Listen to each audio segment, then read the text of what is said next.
ሰላም ጤና ይስጥልን እጅጉን የተወደዳችሁና የተከበራችሁ የአዲስ ስፖርት ቤተሰቦቻችን እንደምን አላችሁልን? ከእናንተው ከሆነው ከአዲስ ስፖርት የዩቲዩብ ቻናላችን አዳዲስ ስፖርታዊ ጉዳዮችን ልናካፍላችሁ እነሆ በዕለተም ማክሰኞ የአመሻሹ የስፖርት የመረጃ ሰዓታችን ላይ ዳግም ተገናኝተናል።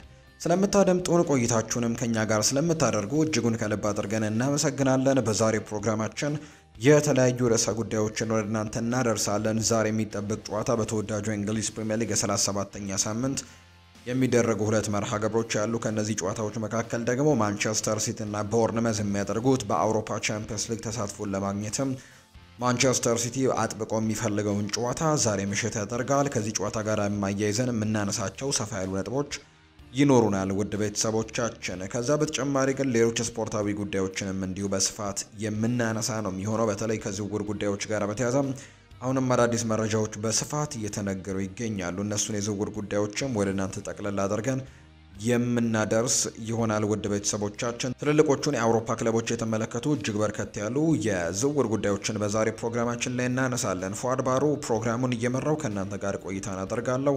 ቪዲዮአችንን ላይክ ቻናላችንን ደግሞ ሰብስክራይብ እያደረጋችሁ ከኛ ጋር አብራችሁ እንድትቆዩ በአክብሮት እንጋብዛለን። ከመሸጋገሪያ በኋላ ተመልሰን ስንመጣ በቀጥታ ወደ ዛሬ ፕሮግራማችን የምናመራ ነው የሚሆነው።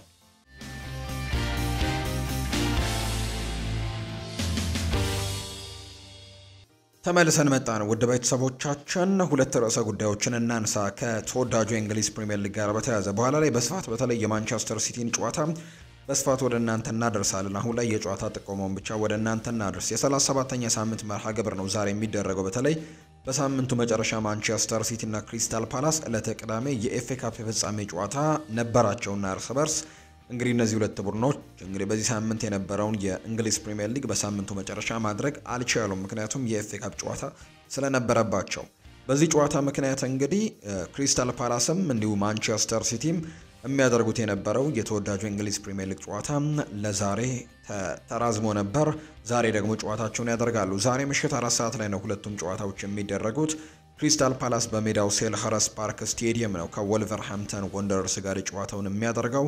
ሌላኛው ማንቸስተር ሲቲ ደግሞ በኢቲሃድ ስቴዲየም ምሽት 4 ሰዓት ሲል ከቦርንመዝ ጋር ጨዋታውን የሚያደርግ ይሆናል። እነዚህ ሁለቱም ጨዋታዎች ምሽት 4 ሰዓት ላይ የሚደረጉ መርሃ ግብሮች እንደሆኑ ነው የወጣላቸው መርሃ ግብር እያሳየ የሚገኘው። ሁለቱም ምሽት 4 ሰዓት ላይ ይደረጋሉ። በኋላ ላይ በተለይ ከሲቲ ጋር የተያዘውን እንግዲህ ጉዳይ ከአውሮፓ ቻምፒየንስ ሊግ ጋር በተያዘ ይሄ ጨዋታ እጅጉን ወሳኝ እንደሆነ ይገለጻልና በኋላ ላይ በስፋት ጠቅልል አድርገን ወደ እናንተም የምናደርሰው ነው የሚሆነው ውድ ቤተሰቦቻችን።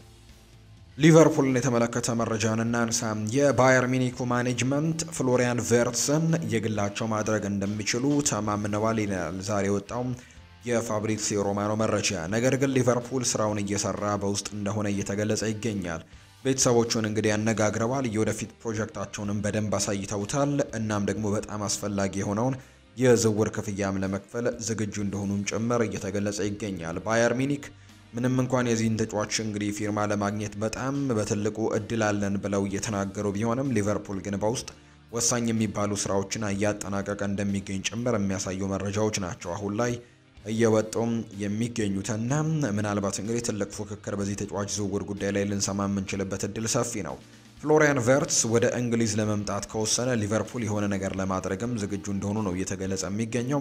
ነገር ግን ፍሎሪያን ቨርትስ በስተመጨረሻ ባየር ሚኒክን የሚቀላቀል ከሆነ ባየር ሚኒክ እንግዲህ ወይም ደግሞ ሊቨርፑል ምንም የሚያዝንበት ነገር አይኖረውም። ምክንያቱም የአቅሙን ሁሉ እንደሞከረ ይሰማቸዋል። ነገር ግን እስካሁን ተጫዋቹ ምንም ነገር አልወሰንም። ሊቨርፑልም ለውሳኔው ጊዜ ለመስጠትም ፈቃደኞች መሆናቸው ጭምር ነው ፋብሪዚዮ ሮማኖ የገለጸው። ሊቨርፑል ፍሎሪያን ቨርትስ ክለባቸውን እንዲቀላቀል ለማሳመን ግን እየሰሩ በደንብ እንደሆነ ይነገራል።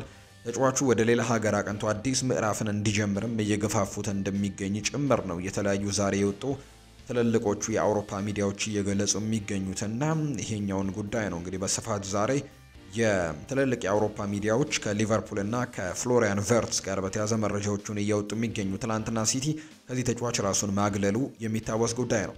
ሌላኛው ከሊቨርፑል ጋር የሚነሳው ጉዳይ የሃርቪ ኤሊዮት ጉዳይ ነው። ትላንትና እንግዲህ በብራይተን ኤንድ ሆቭ አልቢዮን 3-2 በሆነ ውጤት ሲሸነፉ የመጀመሪያውን ጎል ያስቆጠረው ይኸው እንግሊዛዊ ተጫዋች ነው ሃርቪ ኤሊዮት። የወደፊት ቆይታው ጉዳይ ላይ ምንም እርግጠኛ የተኮነበት ነገር እንደሌለ ይታወቃልና እሱ ግን ሀሳቡን ሰጥቷል። የምችለውን በጣም እየሞከርኩ እገኛለሁ። ምንም ይሁን ምን የተፈጠረው ነገር ይከሰታል። ለህይወቴ በጣም ጥሩ ነገርም እንወስናለን ማንጸባረቅ እንደምንችል ወይም ደግሞ ምን ማድረግ እንደምንችልም ማየት እንችላለን። አሁን ላይ እዚህ ነው ያለሁት እናም ትኩረት የማደርገውን በመጨረሻው ጨዋታ ላይ ብቻ ነው። በቀጣይ እንግዲህ የሚፈጠሩ ነገሮችን አብረን እንመለከታለን ሲል ጭምር ነው ሀሳቡን የሰጠው ሃርቪ ኤሊዮት። አርሰናልን ደግሞ የተመለከቱ መረጃዎችን እናንሳ። ወደ ጣሊያን በፍጹም አልመለስም ብሏል ሪካርዶ ካላፊዮሪ። ጣሊያናዊው የተከላካይ ስፍራ ተጫዋች የሆነው ሪካርዶ ካላፊዮሪ በአርሰናል ቤት ደስተኛ ነኝ፣ ወደ ጣሊያን አልመለስም ሲልም ጭምር ነው እንዲሁ የተናገረው። ወደ ጣሊያን ሴሪኤ አልመለስም ሲል የገለጸው ካላፊዮሪ በአርሰናል ቤት በጥሩ ሁኔታ ላይ እገኛለሁ በማለትም ጭምር እንዲሁ እየገለጸ ይገኛል። አክሎም እንግዲህ በዓለም ምርጡ ሊግ ውስጥ ልዩነትን እየፈጠርኩ እገኛለሁ ሲልም ነው አስቴቱን እንዲሁ የሰጠው። በቀላሉ እየጎለበትኩኝ እየተሻሻልኩኝ ነው፣ በዚህ ደግሞ በጣም ደስተኛ ነኝ። በምርጫዬ እርግጠኛ ነበርኩኝ፣ በዚህ ደግሞ ፍጹም አልተሳሳትኩም ብሏል ሪካርዶ ካላፊዮሪ። በርካቶች በተለይ እንግዲህ በዚህ የውድድር ዓመት በርካታ ጨዋታዎች ላይ በጉዳት ምክንያት መውጣቱ ወይም ደግሞ አለመኖሩ ምክንያትን በማድረግ ከዛ በተጨማሪ ደግሞ ሉዊስ ስኬሊም በዚህ ቦታ ላይ በጣም ጥሩ ፐርፎርም እያደረገ ከመሆኑ ጋር በተያያዘ አርሰናል ሪካርዶ ካላፊዮሪን ያስፈረመበት መንገድ ስህተት ነው እያሉ እንግዲህ ሀሳቦቻቸውን ሲሰጡ ነበር። ነገር ግን እሱ በሚኖርባቸው ጨዋታዎች ላይ በጣም ጥሩ እንቅስቃሴዎችን ሲያሳይ ተመልክተነዋል። ከዛ በተጨማሪ ደግሞ ለአርሰናል ጥሩ ግልጋሎትም ወደፊት ምናልባት ከጉዳት ነፃ የሚሆን ከሆነ መስጠት የሚችል አይነት ተጫዋች እንደሆነ በደንብ አሳይቷል እና እሱም ምርጫዬ አልተሳሳተም፣ ወደ ጣሊያን ሊግ አልመለስም፣ በአርሰናል እና በፕሪሚየር ሊጉ በጣም ደስተኛ ሆኛለሁ ሲልም ጭምር ነው ጣሊያናዊው ሪካርዶ ካላፊዮሪ የተናገረው። ከኒውካስል ዩናይትድ ጨዋታ በፊት ሚኬል አርቴታ ለጋዜጠኞች ቅድመ ጨዋታ ጋዜጣዊ መግለጫን እየሰጠ እያለ በመሃል እንግዲህ ጋዜጠኛው አርቴታን እንዲህ ሲል ይጠይቀዋል። ከዚህ በፊት በቻምፒየንስ ሊጉ የምድብ ጨዋታ ከስፖርቲንግ ሊዝበን ጋር ተጫውታችሁ ነበር። እናም ደግሞ የቪክተር ዮከርሽ ብቃት እንዴት አየኸው ሲል ጥያቄ ጠይቀዋል። አንድ ጋዜጠኛ እንግዲህ ከኒውካስል ዩናይትድ ጨዋታ በፊት በነበረ ጋዜጣዊ መግለጫ ላይ ነው ለሚኬል አርቴታ ይሄ ጥያቄ ቀረበው። የሚኬል አርቴታም እንግዲህ ምላሻቸውን ሲሰጡ የጠየቀኝ ጥያቄ የጥያቄው አቅጣጫ ጥሩ ነበር። እስከ መጨረሻው ክፍል ድረስ የጠየቀኝ ጥያቄ ጥሩ ነው። ነገር ግን ከዚህ ጥያቄ ቀጥሎ የሚመጣውን ጥያቄ ነው ያውቀዋለሁ። እናም እኔ ማናችሁም እንደምታውቁትና እኛ የኛ ቡድን አካል ያልሆኑ ተጫዋቾችን አስመልክቼ ምንም ነገር እንደማልናገር ታውቃላችሁ። ስለዚህ ከዚህ ቀጥሎ ልትጠይቀኝ የፈለከው ጥያቄ ግልጽ ነው።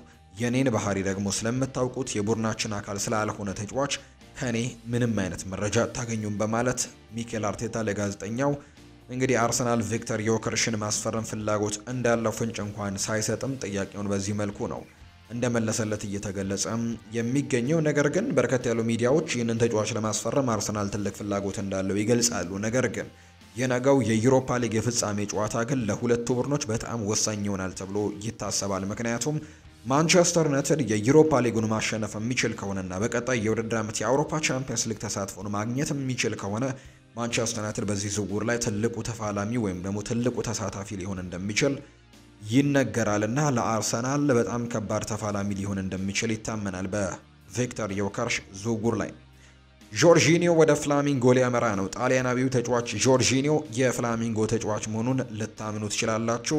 የአርሰናልና የጆርጂኒዮ ጉዞ እዚህ ጋር አብቅቷል ብሏል ፋብሪዚዮ ሮማኖ ሐሳቡን ሲሰጥ።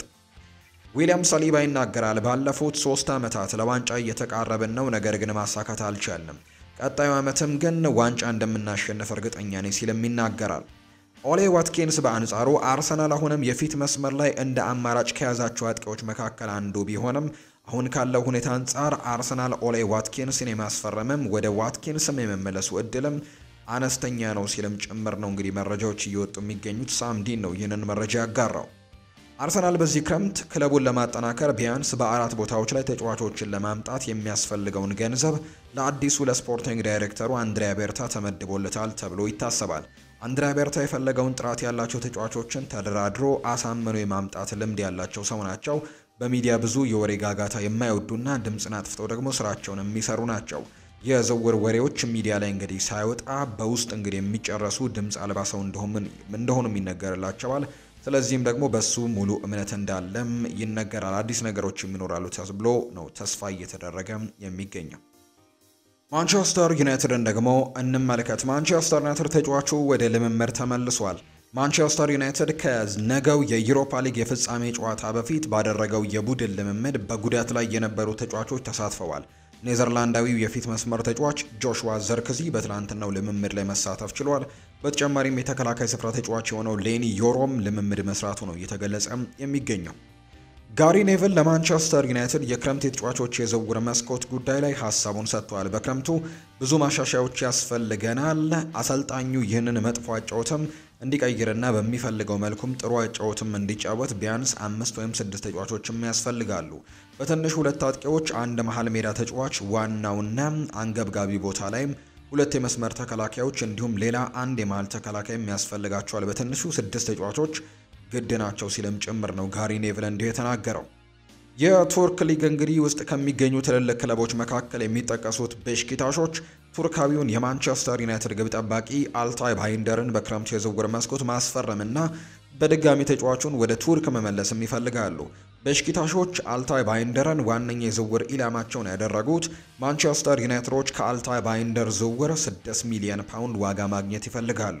ነገር ግን ቤሽኪታሾች ለአልታይ ባይንደር ዝውውር 3 ሚሊዮን ፓውንድ ዋጋ ማቅረብ ነው እንግዲህ የሚፈልጉት ተብሎ እየተነሳ ይገኛል።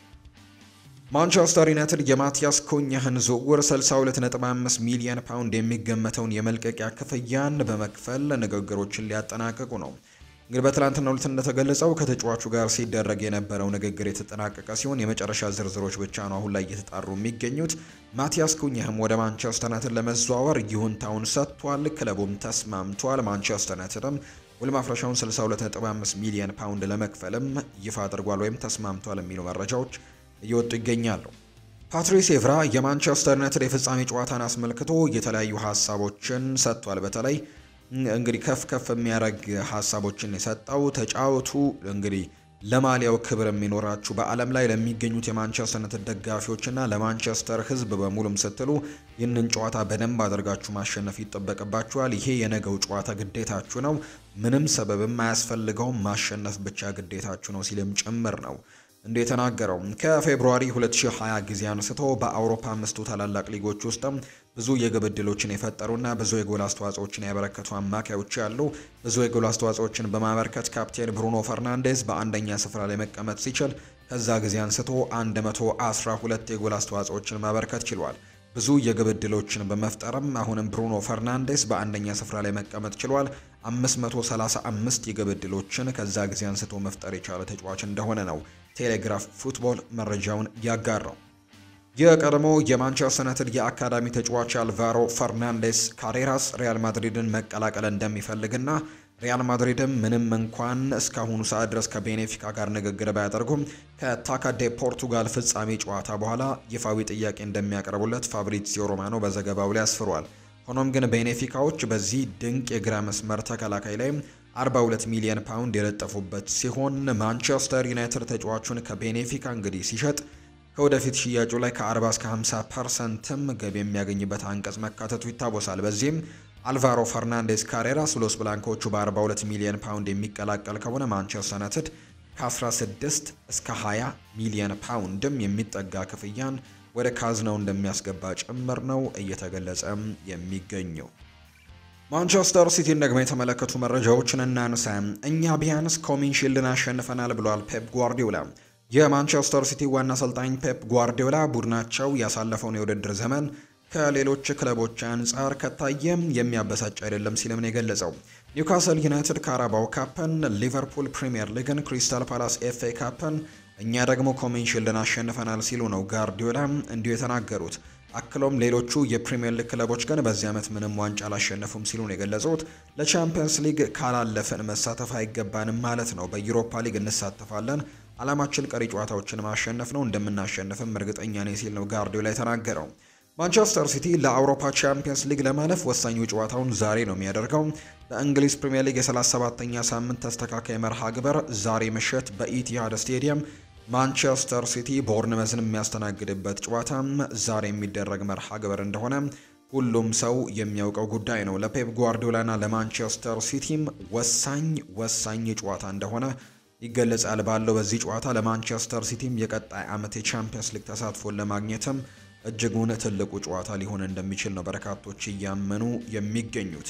እንግዲህ ሌላኛው ለፔፕ ጓርዲዮላ ይህ ጨዋታ በጣም ወሳኝ እንደሆነ ነው የሚገለጸው። በ65 ነጥብ 6ኛ ደረጃ ላይ የሚገኘው ማንቸስተር ሲቲ የዛሬውን ጨዋታ በድል መወጣት የሚችል ከሆነ እንግዲህ ደረጃውን በትልቁ ያሻሽልና 3ኛ ደረጃ ላይ መቀመጥ የሚችልበት እድልን ያገኛል ተብሎ ነው የሚታሰበው።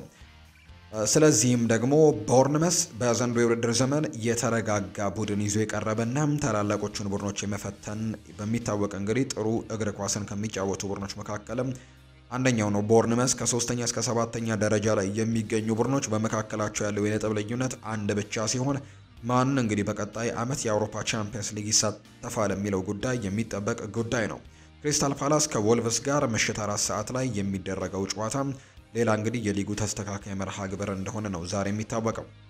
ቲጃኒ ራይንደርስ ከሪያል ማድሪድ ከፍተኛ ፍላጎት ቢኖረውም ወደ ማንቸስተር ሲቲ ለመዘዋወር ቅድሚያ እየሰጠ መሆኑን ለካምፑ ግልጽ አድርጓል እየተባለ ይገኛል። ራይንደርስ በጓርዲዮላ ስር መጫወት እንደ ህልም ይቆጥረዋልና ከፔፕ ጓርዲዮላ ጋር ማደግ እንደሚችልም በደንብ ያውቃል ተብሏል። ኔዘርላንዳዊው ራይንደርስ በማንቸስተር ሲቲ ያሳለፍከው ጊዜም በሶስት ቃላት ግለጸው ተብሎ ነበር። ኬቨን ደብሮይና ደስታ፣ ዋንጫዎችና ውብ እግር ኳስ ሲል በሶስት ቃላቶች ገልጸውታል።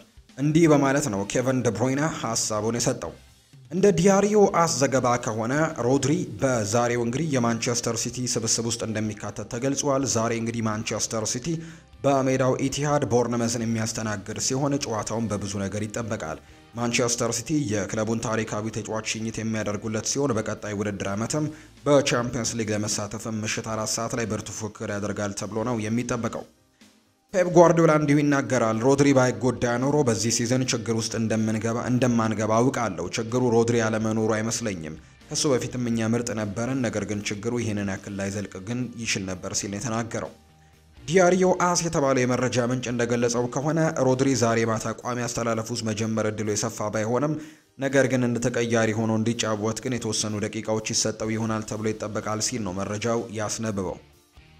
ባርሴሎና ወደ ካምፕ ኑ ሊመለስ ነው። ባርሴሎና በሚቀጥለው የውድድር ዘመን ወደ ስፖቲፋይ ካምፕ ኑ ስቴዲየም እንደሚመለስ የክለቡ ፕሬዝዳንት ዮሃን ላፖርት ይፋ አድርገዋል። የባርሴሎና ስፖቲፋይ ካምፕ ኑ ስቴዲየም ባለፉት ዓመታት በእድሳት ላይ እንደሚገኝ ይታወቅ ነበር። በሚቀጥለው የውድድር ዓመት መጀመሪያ ጀምሮ ግን ወደ ካምፕ ኑ እንመለሳለን ሲሉ ፕሬዝዳንት ዮሃን ላፖርት አረጋግጠዋል። ፕሬዝዳንቱ አክለውም ሁኔታዎች እንግዲህ በጥሩ ሁኔታ ከሄዱ ባርሴሎና በአመቱ የሚያዘጋጀውን የዮሃን ጋምፐርስ ካፕም ጨዋታ በካምፕ ኑ እንደሚደረግ ነው ያስታወቁት። የዘንድሮ የዮሃን ጋምፐርስ ዋንጫ ጨዋታ በካምፕ ኑ ስቴዲየም ነሐሴ ወር ላይ መጀመሪያ ላይም ይደረጋል ተብሎ እንደሚጠበቅ ነው መረጃዎቹ ያሳዩት። ከጡረታ ተመልሶ የላሊጋ ሻምፒዮን የሆነው ግብ ጠባቂ ፖላንዳዊው የባርሴሎና ግብ ጠባቂ ቮንቸክ ሼዝኒ እግር ኳስ በቃኝ፣ አሁን ላይ እረፍት ነው የሚያስፈልገኝ በማለት ከጣሊያኒው ዩቬንቱስ ጋር በስምምነት ተለያይቶ በ34 ዓመቱ ጓንቱን መስቀሉ ይፋ ተደርጎ ነበር። ነገር ግን የባርሴሎና ቁጥር 1 ግብ ጠባቂ ማርክ አንድሬ ቴር ሽቴገን ከባድ ጉዳት በማስተናገዱ ለበርካታ ጊዜያት ከሜዳ እንደሚርቅ በታወቀ ጊዜ ለባርሴሎና የአጭር ጊዜ መፍትሄ ቮንቸክ ሼዝኒ አማራጭ ሆኖ ብቅ አለ። በባርሴሎና የተፈጠረውን የበረኛ ክፍተት እንዲሸፍንም በክለቡ ፕሬዝዳንት ዮሃን ላፖርትና በስፖርቲንግ ዳይሬክተሩ ዴኮ ጥያቄ የቀረበለት ሼዝኒ ጥያቄውን ወዲያውኑ በመቀበል የ1 ዓመት ውልን በመፈረም ስፔን ካታሎኒያ ላይ ከተመ። በብዙዎች ዘንድም ከባርሴሎና ያጨውት መንገድ ጋር ላይስማማ ይችላል። እንዲሁ ደግሞ ባርሴሎና ጓንት እንግዲህ የሰቀለ ግብ ጠባቂ አስፈረመ ብለው የተሳለቁበትም ብዙዎች ናቸው። እነርሱ ላይ እምነት የነበራቸው የባርሴሎና አሰልጣኝ ሃንስ ፍሊክ ግን የመጀመሪያ ጨዋታውን ላይ እንግዲህ ኢኒያኪ ፔናን በመጀመሪያው አስተላለፍ አስጀመሩት። ቮንቸክ ሼዝኒ ተጠባባቂ ያደረጉት። አሰልጣኙ ከጥቂት ጊዜ በኋላ ግን ቮንቸክ ሼዝኒ በቁጥር 1 ግብ ጠባቂነት ማሰለፍ የጀመሩ ሲሆን እሱም እንግዲህ አስደናቂ ብቃቱን ማሳየት ቀጥሏል። በየጨዋታው አስደናቂ አቋም ማሳየቱን የቀጠለው ሼዝኒ ከባርሴሎና ጋር የአሸናፊዎች አሸናፊ ዋንጫን በማንሳትም ነበር አመቱን የጀመረው። ባርሴሎና የላሊጋን ክብር ሲያገኝና በቻምፒየንስ ሊግም ክለቡ እስከ ግማሽ ፍጻሜ ሲጓዝም ሼዝኒ ክለቡ ወሳኝ ሰው የነበረ ሲሆን ቡድኑ የኮፓ ዴል ሬን ዋንጫ ሲያሳካም ግብ ጠባቂው ቁልፉን ስራ ሰርቷል። ከጡረታ መልስ ውጤታማ የሆነው ሼዝኒ 2025 ከገባ ጀምሮ በላሊጋው 17 ጨዋታዎችን ምንም ሽንፈት ያላስተናገደ ሲሆን አዲስ ኮንትራትም ከባርሴሎና እንደሚቀርብለትም ተነግሯል።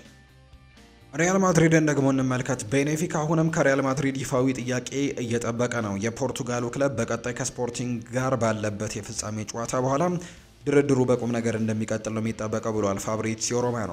ቤኔፊካዎች በአሁኑ ሰዓት ከሪያል ማድሪድ ጥያቄ እየጠበቁ ይገኛሉ። እስካሁን ባለው ሁኔታ ግን ማድሪድ ምንም አይነት ጥያቄን ለቤኔፊካ አላከም።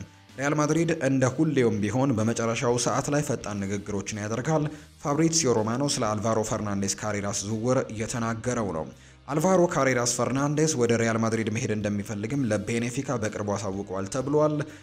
ከሰሞኑ ስምህ በዝውውር ጉዳይ ከሪያል ማድሪድ ጋር እየተያዘ ነው፣ ምን ሀሳብ አለ ተብሎ ተጠይቆ ነበር። አሌክስ ግሪማልዶ ነው ይህንን ሀሳብ የተጠየቀው። ስሜ ከሪያል ማድሪድ ጋር መገናኘቱ ለኔ ትልቅ ኩራት ነው። በዚህ ጉዳይ ላይ በእውነቱ እንግዲህ በጣም ደስተኛ ነኝ። ምክንያቱም እኔ ሁልጊዜም ቢሆን እንግዲህ ለምርጥ ቡድኖች መጫወት እፈልጋለሁ። እናም የወደፊት ህልሜ ደግሞ ወደ ስፔን ተመልሶ መጫወት ነው ሲልም ተናግሯል። ቦሩሲያ ዶርትመንድ የጁድ ቤሊንግሃም ወንድም የሆነውን ጆቤ ቤሊንግሃምን የማስፈረም ፍላጎት እንዳላቸው ይታመናል። ነገር ግን እንደ ክሪስቲያን ፎልክ ዘገባ ከሆነ ሪያል ማድሪድ ተጫዋቹ ላይም ፍላጎት እንዳለው ጭምር ነው እየተገለጸ የሚገኘው። በሪያል ማድሪድ ቤት መቆየቱ ሁኔታ ላይ ጥርጣሬ ውስጥ የገባው ዩክሬናዊው ግብ ጠባቂ አንድሪያ ሉኒን በዚህ ክረምትም ክለቡን ከለቀቀ ሪያል ማድሪድ የኢስፓኞሉን ግብ ጠባቂ ዮሃን ጋርሲያንም ወደ ማስፈረም ያመራል ተብሎ እንደሚጠበቅ ነው ራዲዮ ማርካ መረጃውን ያጋራው። ሉካ ሞድሪች በክለቡ የመቀጠል ፍላጎት ካለው አዲሱ አሰልጣኝ ሻቪ አሎንዞ በቡድኑ እንዲቀጥልም አረንጓዴውን መብራት ሰጥቶታል። እናም ደግሞ ክሮኤሺያዊው በእንግዲህ ኮከብ ቀጣዩ ዓመትም በክለቡ ለመቆየትም ደሞዙን እንደገና መቀነስ ይኖርበታል ብሏል ዲያሪዮ አስ በመረጃው። የተወደዳችሁና የተከበራችሁ ቤተሰቦቻችን ለዛሬ ያዝነላችሁ አዳዲስ ስፖርታዊ ጉዳዮቻችን እነዚህን ይመስላሉ። ስላደመጣችሁን ቆይታችሁን ከኛ ጋርም ስላደረጋችሁ እጅጉን ከልብ አድርገን ነው የምናመሰግነው። ፏርባሩ የዛሬውን ፕሮግራም እየመራው ከእናንተ ጋር ቆይታን አደረግኩኝ። በቀጣይ ፕሮግራሞቻችን ሌሎች ርዕሰ ጉዳዮችን ይዘን ዳግም ተመልሰን የምንገናኝ ይሆናል። ከኛ ጋር ለነበራችሁ በሙሉ ላቅ ያለ ምስጋናችንን ለእናንተ ማቅረብ እንወዳለን። ፏርባሩ ነበርኩኝ የዛሬውን ፕሮግራም እየመራው ከእናንተ ጋር ቆይታን ያደረግኩት። ሀሳብ አስተያየት ካላችሁ ልታካፍሉ ትችላላችሁ። በነገው ጠዋት በሚኖረው ፕሮግራማችን ሌሎች ርዕሰ ጉዳዮችን ይዘን የምንመጣ ይሆናል። መልካም ጊዜ፣ መልካም ምሽት እንዲሆንላችሁ ነው በአክብሮት የምመኘው።